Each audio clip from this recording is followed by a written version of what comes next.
আসসালামু আলাইকুম ওয়া রাহমাতুল্লাহি ওয়া বারাকাতুহু। সম্মানিত দর্শক শ্রোতা, যে যেখান থেকে দেখছেন সকলকে আন্তরিক শুভেচ্ছা ও অভিনন্দন। আপনারা ধারাবাহিক আলোচনা শুনছিলেন।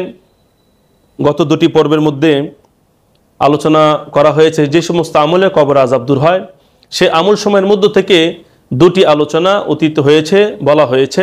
এক নম্বর ছিল বেশি বেশি কোরআন তেলাওয়াত করা, কোরআন তেলাওয়াতের মাধ্যমে কবর আযাব দূর হয়। দুই নম্বর আমল ছিল বেশি বেশি দান করা, দানের মাধ্যমে আল্লাহ তাআলা কবর আযাব দূর করেন। এই পর্বে আলোচনা করব তিন নম্বর আমল, যে আমলের উসিলায় আল্লাহ রাব্বুল আলামিন কবর আযাব দূর করেন। সেই আমলটি আরো কিছু হাদিসের মাধ্যমে বিস্তারিতভাবে আপনাদের সামনে উপস্থাপন করব ইনশাআল্লাহ। আমল যে কবর আযাব দূর হয় যে আমলের মাধ্যমে, সেটি হলো মাশইউহু ফিল মাসাজিদ ইলাল মাসাজিদ। আল্লাহ নবী বলেন, আত-তারগীব ওয়াত তারহিবের 5225 নম্বর হাদিস, আল্লাহ নবী বলেন, ইউতার রাজুলু ফি কবরিহি, কবরে যখন মানুষদেরকে রাখা হয় তখন আযাব বিভিন্ন দিক থেকে আসতে থাকে। আপনারা শুনেছিলেন মাথার কাছ থেকে আসতে থাকে, হাতের কাছ থেকে আসতে থাকে।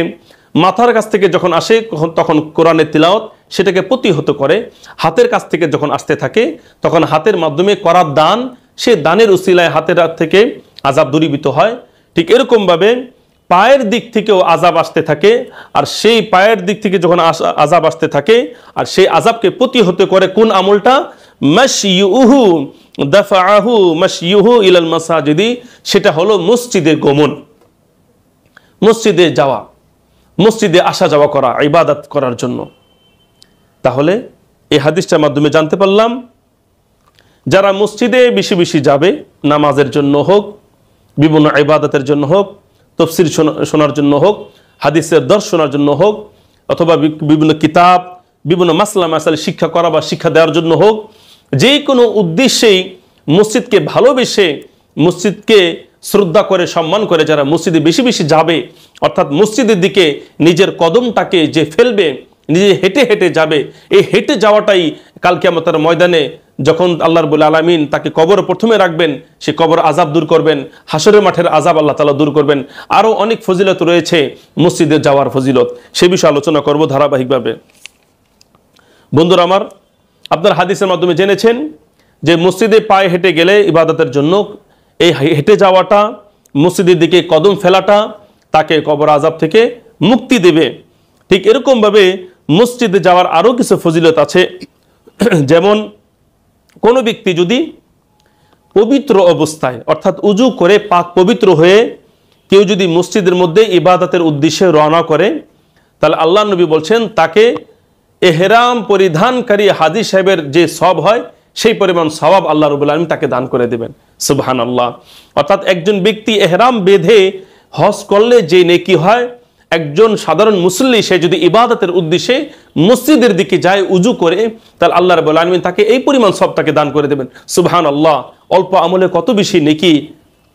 আল্লাহ নবী বলেন, আবু দাউদ শরীফের 558 নম্বর হাদিস, আল্লাহ নবী বলেন, মান খরাজা মিন বাইতিহি মুতাতাহিরান ইলা সালাতিল মাকতুবা ফাআজরুহু কাআজরিল হাজিল মুহরিমি।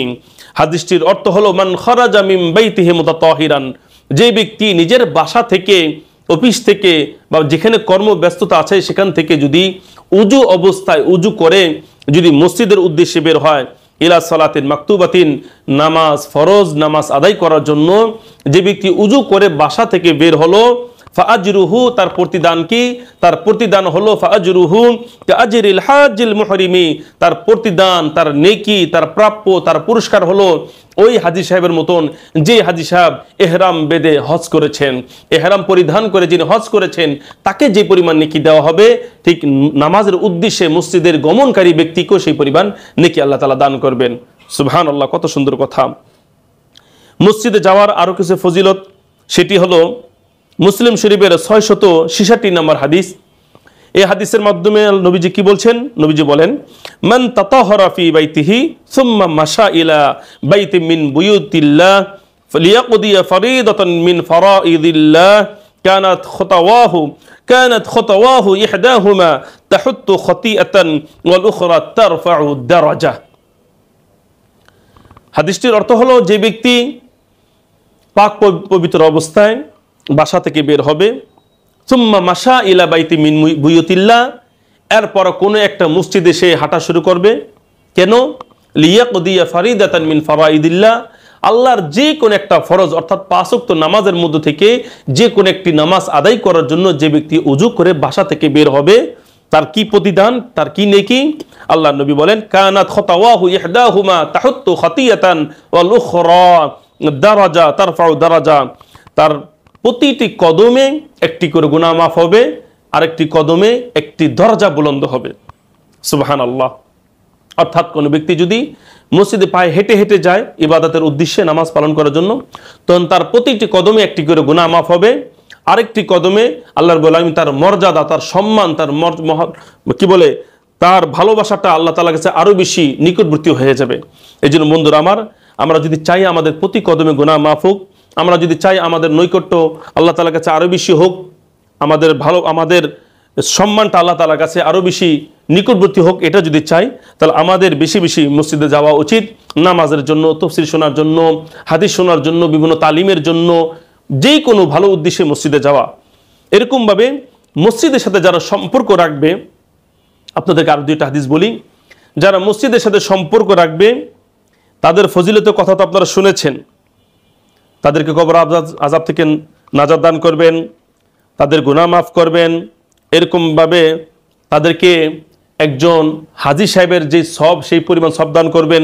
শুধু এখানেই ক্ষান্ত নয়, বরং যে ব্যক্তি মসজিদকে ভালোবেসে মসজিদের দিকে বেশি বেশি গমন করবে, অর্থাৎ যার অন্তরে মসজিদের সম্পর্ক থাকবে, মসজিদের ভালোবাসা থাকবে, অর্থাৎ যার অন্তরে এই বাসনা থাকবে কখন নামাজের আজান হবে আমি আজান শুনে মসজিদে যাব, কখন জোহরের সময় হবে, কখন আসরের সময় হবে, এই তামান্নাটা যার অন্তরে সবসময় কি বলে অন্তরের মধ্যে জাগ্রত হবে, এই বাসনা নিয়ে যে ব্যক্তি দুনিয়া থেকে বিদায় নেবে, অর্থাৎ মসজিদের সাথে অন্তরের সম্পর্ক রেখে যে ব্যক্তি দুনিয়া থেকে বিদায় নেবে, আল্লাহর নবী বলছেন কাল কিয়ামতের ময়দানে তাকে আরশের ছায়ার নিচে তাকে ছায়া দান করা হবে। সুবহানাল্লাহ।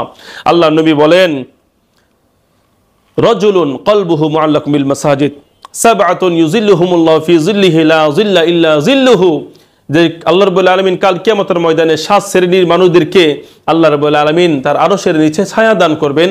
সেই 7 শ্রেণীর মানুষের মধ্যে থেকে এক শ্রেণীর মানুষ হলো রাজুলুন কলবুহু মুআল্লাকুন বিল মাসাজিদ, যাদের অন্তর মসজিদের সাথে লেগে থাকে, অর্থাৎ যাদের অন্তরে মসজিদের ভালোবাসা রয়েছে।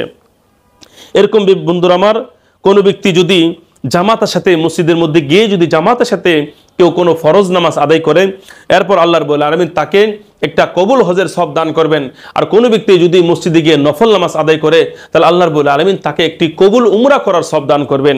আল্লাহর নবী বলেন, হাদিসটি হলো সহিহুল জামি' 6556 নম্বর হাদিস, তবরানী শরীফের 7578 নম্বর হাদিস।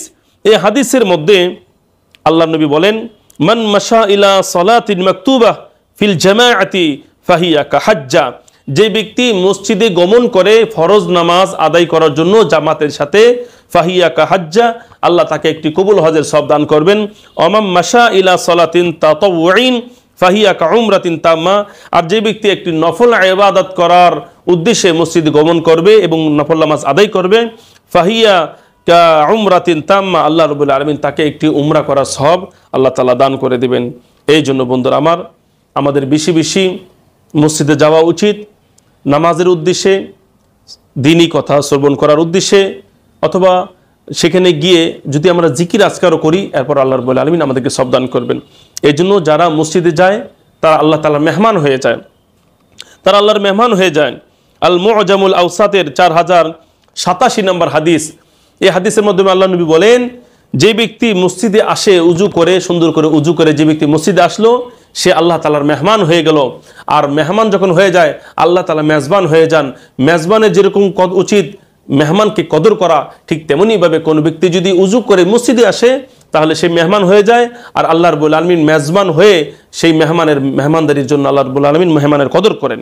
নবীজি বলেন মান তাওয়াদ্দা ফাহসানাল উদুআ সুম্মা ইলা মাসজিদি সুম্মা আতাল মাসজিদা ফাহুয়া যায়িরুল্লাহ ওয়া হাক্কুন আলাল মাজুরি আন ইউকরিমা যায়িরা। হাদিসটির অর্থ হলো যে ব্যক্তি উজু করে সুন্দররূপে উজু করে মসজিদের দিকে আসলো সে আল্লাহ তাআলা মেহমান হয়ে গেল, মেজবান হয়ে গেল, মেহমান হয়ে গেল, আর আল্লাহ রাব্বুল আলামিন হয়ে গেলেন মেজবান আর বান্দা হয়ে গেল মেহমান। সুতরাং মেজবানের উচিত হলো মেহমানদারের কদর করা। এই জন্য আমাদেরকে উচিত হলো বেশি বেশি মসজিদে যাওয়া, কারণ মসজিদে গেলেই কবর আযাব দূর হয়। মসজিদে যাওয়ার আমলটাই কাল কিয়ামতের ময়দানে আমাদেরকে কি করবেন, বিভিন্ন আযাব থেকে নাজাত দিবে। মসজিদে গমন, মসজিদে ইবাদত আমাদেরকে বিভিন্ন সম্মানে আমাদেরকে সম্মানিত করবেন। এই জন্য বন্ধুরা আমার, আল্লাহ তাআলা আমাদের সকলকে এই আমল করার তৌফিক দান করুক। আমিন। ওয়া মা তাওফিক ইল্লা বিল্লাহ।